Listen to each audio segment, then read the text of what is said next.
क्या ऐसा हो सकता है कि एक ही शक्ति विनाश भी करे और कल्याण भी? आज हम हिंदू धर्म के सबसे दिलचस्प और रहस्यमय देवताओं में से एक शिव के इन्हीं विरोधाभासों को समझने की कोशिश करेंगे।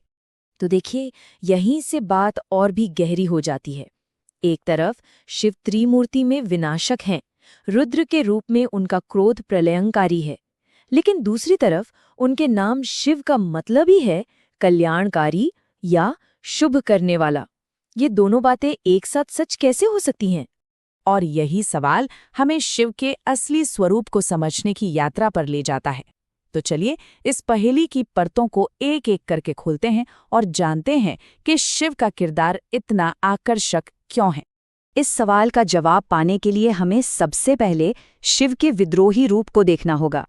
देखिए, शिव कोई आम देवता नहीं है, वो समाज के बनाए नियमों से नहीं चलते, क्योंकि वो इन सब से कहीं परे हैं। जरा सोच कर देखिए, एक देवता जो अपने शरीर पर शमशान की राख मलता हो, गले में जहरीले सांपों को हार की तरह पहनता हो और जिसकी दोस्ती भूतों और प्रेतों से हो।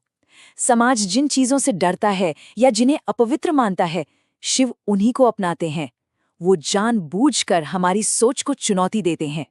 लेकिन ये सिर्फ विद्रोह करने के लिए नहीं है, इसके पीछे एक बहुत गहरा संदेश छिपा है। शिव का ये रूप हमें दिखाता है कि अच्छा, बुरा, पवित्र, अपवित्र, ये सब तो बस इंसानी सोच के लेबल हैं।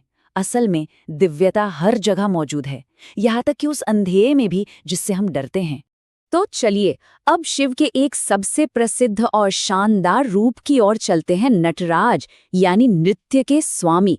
और जानते हैं, यहाँ प्राचीन दर्शन और आज का मॉडर्न साइंस एक ही जगह आकर मिलते हैं। नटराज का ये नृत्य कोई साधारण नृत्य नहीं है, ये असल में पूरे ब्रह्मांड का नृत्य है। उनकी हर एक मुद्रा, हर एक हरकत में सृष्टि की ऊर्जा छिपी है। ये सिर्फ कला नहीं, ये तो कॉस्मोस का विज्ञान है।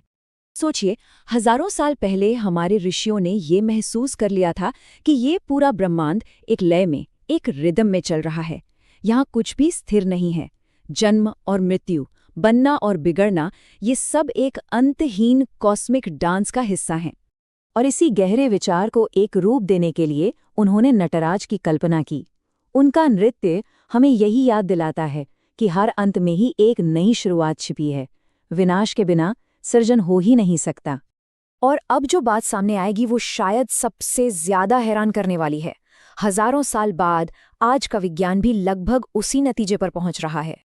आज की क्वांटम फिजिक्स हमें बताती है कि हमारे आसपास की हर चीज, यहाँ तक कि हमारा शरीर भी, असल में खरबों छोटे छोटे कणों से बना है जो लगातार नाच रहे हैं, वाइब्रेट कर रहे हैं। ये एक अंतहीन ऊर्जा का नृत्य है, बिल्कुल नटराज के ब्रह्मांडीय नृत्य की तरह। है ना ये प्राचीन ज्ञान और आधुनिक विज्ञान का एक अद्भुत संगम? अब वक्त है एक कहानी का, एक ऐसी कहानी जो हमें ये दिखाती है कि शिव सिर्फ एक देवता नहीं, बल्कि वो परम सत्य है जिसका कोई रूप नहीं। ये कहानी है लिंगोद्भव की। एक बार ब्रह्मा और विष्णु में बहस छिड़ गई कि दोनों में से बड़ा कौन है।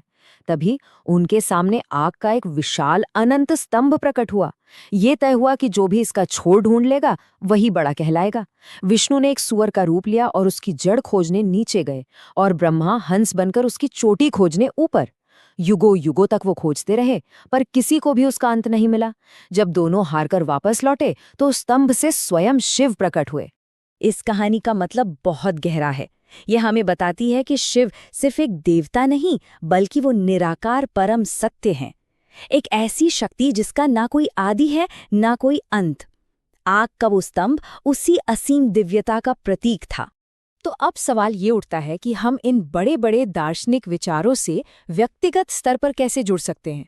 खैर, इसका एक रास्ता एक बहुत ही सरल मंत्र में छिपा है।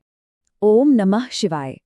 ये सिर्फ कुछ शब्द नहीं है, इसके 5 अक्षर हैं न, म, शी, व और य।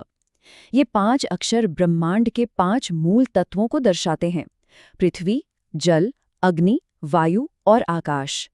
ऐसा माना जाता है कि जब कोई इस मंत्र का जाप करता है तो वो खुद को इन 5 तत्वों से यानी पूरे ब्रह्मांड से जोड़ लेता है। तो आखिर में शिव की ये पूरी कहानी हमें क्या सिखाती है? शायद यही कि विनाश और सृजन अलग अलग नहीं, बल्कि एक ही सिक्के के 2 पहलू हैं। जीवन विरोधाभासों से ही पूरा होता है। और शायद असली ज्ञान चीजों को अच्छा या बुरा जैसे सरल लेबलों में बांटने में नहीं, बल्कि उनकी जटिलता को, उनके विरोधाभास को गले लगाने में ही है।